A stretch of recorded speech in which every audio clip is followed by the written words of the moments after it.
গোটেই ৰুমটো ধুনীয়া সুগন্ধিৰে বিয়পিছে। বিছনাখনত গোলাপৰ বাহিৰে হাৰ্টৰ চিন এটা অঁকা আছে। জিকমিক কেণ্ডেল লাইটেৰে ৰুমটো অধিক ৰোমাঞ্চকৰ হৈ পৰিছে। হয়তো নন্দাজনীয়ে কৰিছে। মনটো ভাল লাগি গ'ল মৌচুমীৰ। শাহুৱেকে ৰুমত আহি চাকি এগছ দি গ'ল, লগতে এগিলাচ গাখীৰ। কইনাৰ হাতযোৰে তাই মাথো অপেক্ষা কৰিছে কুণালৰ। ঘৰৰ পৰা চাই চিতি তাইৰ বিয়া ঠিক হৈছিল। বহুত ডাঙৰ ব্যৱসায় কুণাল বৰাৰ। 3খনকৈ চাহ বাগানৰ মালিক। দেখাত হিন্দী চিনেমাৰ হিৰো যেন লাগে। মৌচুমীয়ে বিয়াখনৰ কাৰণে না কৰিবলৈ সময় নাপালে। 1 মাহৰ ভিতৰতে বিয়াখন খুব ধুমধামেৰে হৈ গ'ল। কুণালৰ বাবে অপেক্ষা কৰি কৰি মৌচুমী টোপনিত লালকাল হ'ল। হঠাৎ দৰজাৰ শব্দত তাই সচকিত হৈ উঠিল। ঘড়ীলৈ চালে নিশা 12টা বাজিছে। দুৱাৰখন খুলিয়ে তাই কুণালৰ পৰিৱৰ্তে যদুক দেখি আচৰিত হ'ল। তুমি ইয়াত কিয় আহিছা আৰু তোমাৰ ককাইৰ ক'ত? সোনকালে ইয়াৰ পৰা ওলাই যোৱা। মই বহুত জৰুৰী কথাৰ বাবে ইয়াত আহিছোঁ। মাত্ৰ 2 মিনিট মোৰ কথাটো শুনা। তুমি শুনাৰ পিছত ধৈৰ্য ধৰিব লাগিব বৌ। যদুৰ কথা শুনি মৌচুমীৰ কাণ মোৰ গৰম হৈ গ'ল। কি ক'ব ওলাইছে বাৰু দেউৰেক যদুৱে তাইক?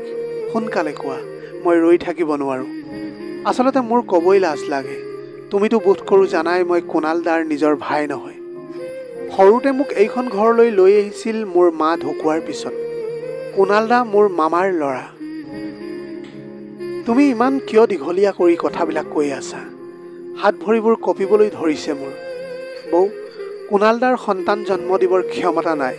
সেয়েহে বংশ ৰক্ষাৰ বাবে মোক তোমাৰ লগত আজি নিশাটোৰ বাবে জোৰ কৰি পঠাইছে। মই নাহোঁ বুলি কওঁতেও মামাহঁতে মোক ছুৰীৰে আঘাত কৰিব বুলি কৈছে। প্লিজ মোক ক্ষমা কৰা বৌ। এয়া চোৱা, অলৰেডি সিহঁতে ইমাৰ্জেঞ্চিত আমাৰ বাবে হনিমুনৰ টিকেট বুক কৰিছে থাইলেণ্ডলৈ বুলি। তেতিয়া কান্দোনত মৌচুমী একেবাৰে ভাগি মাটিত বাগৰি পৰিল। 2 হাতেৰে তাইক দেউৰেকে যদুৱে উঠাব খুজিও ৰৈ গ'ল। শুনা বৌ প্লিজ, এনেকৈ ভাগি পৰিলে তোমাৰ কেতিয়াও জয় নহয়। শুনা, আজি ৰাতিটো মাত্ৰ এক্টিং কৰা ৰাতিপুৱালৈকে। তাৰপিছত মই তোমাক এইখন ঘৰৰ পৰা ওলাই যাবলৈ সহায় কৰিম। প্লিজ এতিয়া শান্ত হোৱা। কন্দা কটা শুনিলে সিহঁতে গম পাব মই তোমাক সকলো কৈ দিয়া বুলি। ৰাতিপুৱালৈ মৌচুমী ৰ'ব নোৱাৰা হৈ পৰিল যদিও যদুৰ বুজনিত কিবাকৈ শান্ত হ'ল। পিছদিনা পুৱা মৌচুমীৰ যেন একোৱেই খং উঠা নাই। এনেকুৱা এক্টিং কৰি আছে, দেউৰেকে যেনেকৈ শিকাই দিছে তাই তেনেকৈ কৰি আছে। গাটো ধুই তাই ড্ৰেছিং আইনাৰ কাষত বহি লৈ মূৰটো ফনিয়াব ধৰিলে। এনেতে কুণাল ৰুমলৈ সোমাই আহিল। কুণালক দেখাৰ লগে লগে উঠি অহা খংটো যেন তাই দমাই ৰাখিলে। মুখত এটা ধুনীয়া মিচিকীয়া হাঁহি লৈ তাৰ ফালে চালে। ৰাতি টোপনি হ'লনে তোমাৰ? নাই, কেনেকৈ হ'ব? কিমান যে এনজয় কৰিছোঁ মই তোমাৰ ভাইটিৰ লগত। পিছে আপোনাৰহে ভাগ্যত নিমিলিলে সেয়া। বৰ দুখৰ কথা। মনে মনে তাই মোবাইলটোত ৰেকৰ্ড কৰি ৰাখিছিল কুণালৰ কথাবোৰ স্পষ্টকৈ শুনাকৈ। তেতিয়া কুণালে ক'বলৈ ধৰিলে, তুমি বেছি কথা নক'বা। আমাৰ ঘৰখনৰ বংশ ৰক্ষা হ'লেই মই ভাইটিক এইখন ঘৰৰ পৰা চিৰবিদায় দিম। তেতিয়া তুমি কি কৰিবা? সদায় তুমি মোৰ ভৰিৰ তলৰ গোলাম হৈ থাকিবা। তেনেকৈ জোৰ জোৰ কৰি হাঁহি ৰুমৰ পৰা ওলাই গ'ল কুণাল। ভিতৰি ভিতৰি খুব হাঁহি উঠিল মৌচুমীৰো। মনে মনে ভুৰ ভুৰালে তাই। পাবি ৰ দি আছোঁ তোক এই মজা। কিছু সময়ৰ পিছত দেউৰেক যদুৱে পুলিচ লৈ ঘৰলৈ আহিলে। ঘৰৰ সকলোৱে আচৰিত হ'ল তাক দেখি। শহুৰেকৰ বুজিবলৈ বাকী নাথাকিল। তাৰ মানে ভাইটিয়ে সকলো কথা মৌচুমীক কৈ দিলে। আপোনালোক কিয় আহিল আমাৰ ইয়াত? কুণালে পুলিচকেইজনক পোনপটীয়াকৈ প্ৰশ্ন সুধিলে। তেতিয়া পুলিচজনে ক'বলৈ ধৰিলে, ঠগ প্ৰবঞ্চক, তোৰ যদি সন্তান জন্ম দিব পৰা ক্ষমতাই নাই, তেনেহ'লে এজনী ফুলকমলীয়া ছোৱালীৰ জীৱনটো ধ্বংস কৰিবলৈ ক'ৰ পৰা সাহস পালি? এইবিলাক সকলোবোৰ মিছা কথা। কোনে ক'লে আপোনালোকক? প্ৰমাণ আছে আমাৰ হাতত। এয়া শুন নিজ কাণেৰে। ৰুমত মৌচুমীয়ে ৰেকৰ্ড কৰা কুণালৰ কথাখিনি ঘৰৰ সকলোৰে আগত ওলাই পৰিল। তেতিয়া লগে লগে কুণালক এৰেষ্ট কৰি পুলিচে লৈ গ'ল। ভাইটি, তোমাক মই কি বুলি ধন্যবাদ দিম ভাষাৰে বুজাব নোৱাৰোঁ। সঁচাকৈ তুমি মোৰ বাবে ভগৱান স্বৰূপ হৈ আহিছিলা। এয়া মোৰ কৰ্তব্য বৌ। এজনী ছোৱালীৰ জীৱন ধ্বংস কৰাৰ অধিকাৰ কাৰোৰেই নাই। তাতে তুমি তোমাৰ মা দেউতাৰ একমাত্ৰ সন্তান। তেওঁলোকে কিমান দুখ পালে হয় যদি মই সেইদিনা তোমাক সকলো কথা নকলো হয়। গোটেই জীৱনটো ইহঁতে নৰক বনাই দিলে হয় তোমাক। বলক মই তোমাক নিজৰ ঘৰত থৈ আহোঁ। আৰু মই মোৰ চিনাকি উকিল এজনক সকলো কৈছোঁ, সোনকালে তুমি দাদাৰ পৰা ডিভৰ্চ ল'ব পাৰিবা। মৌচুমীৰ মাক দেউতাকে কথাবোৰ শুনি কান্দোনত ৰ'ব নোৱাৰা হ'ল। কথাবিলাক শুনি মাকজনীৰ মূৰ ঘমুৱা যেন অনুভৱ হ'ল।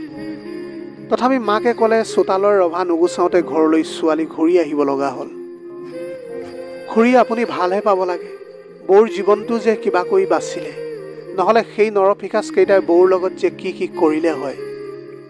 এতিয়া তাইৰ কি হ'ব তুমিয়েই কোৱাচোন? তাইক কোনে বিয়া কৰাব? এনেই ছোৱালীৰ গাত অকণমানো যদি দাগ লাগে, সেই দাগ কোনেও গুচাব নোৱাৰে। আপুনি অলপো চিন্তা নকৰিব। এতিয়াও মোৰ সম্পৰ্কীয় ইঞ্জিনিয়াৰ দাদা এজন আছে। যদি আপুনি মত দিয়ে মই আজিয়েই লৈ আহি সকলো আলোচনা কৰিম। মাত্ৰ ডিভোৰ্চৰ কামটো সোনকালে হওক। মৌচুমীৰ দেউৰেকে সকলোখিনি খোলাখুলিকৈ ক'লে ইঞ্জিনিয়াৰ চিন্ময়ক কথাবোৰ। আৰু মাক দেউতাকে এফালৰ পৰা কথাবোৰ শুনি ৰ'ল। ল'ৰাজনক কথামতেই আহিবলৈ সন্মতি দিলে মৌচুমীৰ মাকে। আৰু সেইদিনাই আবেলি আহি ওলালহি চিন্ময় আৰু মাক আৰু মৌচুমীৰ দেউৰেক। চিন্ময়ৰ জীৱনতো বহুত দুখৰ পাহাৰ খহি পৰিছিল। চিন্ময়ৰো ফুলশয্যাৰ নিশা তাৰ হ'ব লগা ছোৱালীজনীয়ে আন এজন ল'ৰালৈ পলাই গৈছিল। প্ৰায় আজি 2 বছৰ আগতে চিন্ময়ৰ লগতে এইখিনি ঘটনা ঘটি গৈছিল।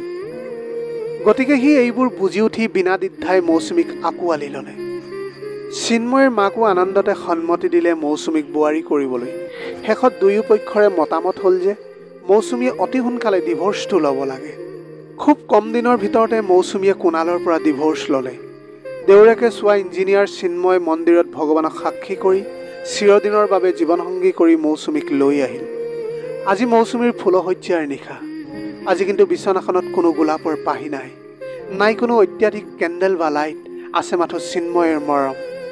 তেনেকৈ কিছু সময়ৰ পিছত চিন্ময় ৰুমলৈ সোমাই আহি মৌচুমীৰ বিচনাখনতে বহি ল'লে। ভয় নকৰিবা, মই তোমাক একো নকৰোঁ, যেতিয়ালৈকে তুমি নিবিচাৰা। মৌচুমীয়ে তালৈ চাই হাঁহিলে। তোমাৰ দৰে ময়ো এটা ভয়ংকৰ জীৱন পাৰ কৰিছোঁ। আজিৰ এই ৰাতিটো এদিন মোৰো জীৱনত এডাল বিষাক্ত সাপ হৈ আহিছিল। মোৰ জীৱনৰ সপোনবোৰ ভাগি ছিগি চুৰমাৰ হৈ গৈছিল। 2 বছৰ মই কেনেকৈ কটাইছিলোঁ সেয়া একমাত্ৰ ভগৱানে জানে। ময়ো ভগৱানক বিশ্বাস কৰিছিলোঁ বাবে হয়তো আজি তুমি মোৰ জীৱনলৈ আহিলা মৌচুমী। আচলতে আমাৰ দুয়োজনৰ কাৰণে ভগৱান স্বৰূপ হৈ আহিল আমাৰ ভাইটি। আজি তাৰ বাবে আমি দুয়োৱে একেলগ হ'ব পাৰিলোঁ। তেনেতে চিন্ময় ক'বলৈ ধৰিলে, এতিয়া বহু ৰাতি হ'ল, এতিয়া শোৱাৰ সময় হ'ল, গতিকে তুমি শুই যোৱা, মই সৰু বিচনাখনতে শুম।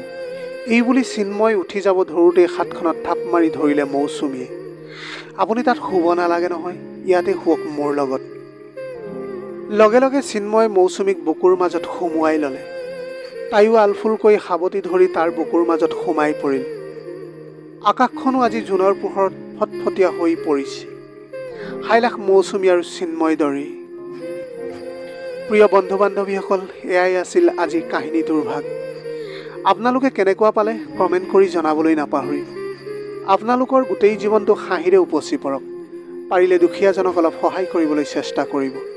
আপোনালোকৰ অকণমান সঁহাৰিয়ে যদি কোনোবা এজন দুখীয়াৰ জীৱনটো সলনি কৰিব পাৰে, তাতকৈ পুণ্যৰ কাম আৰু এই পৃথিৱীত একোৱেই হ'ব নোৱাৰে। Have a nice day.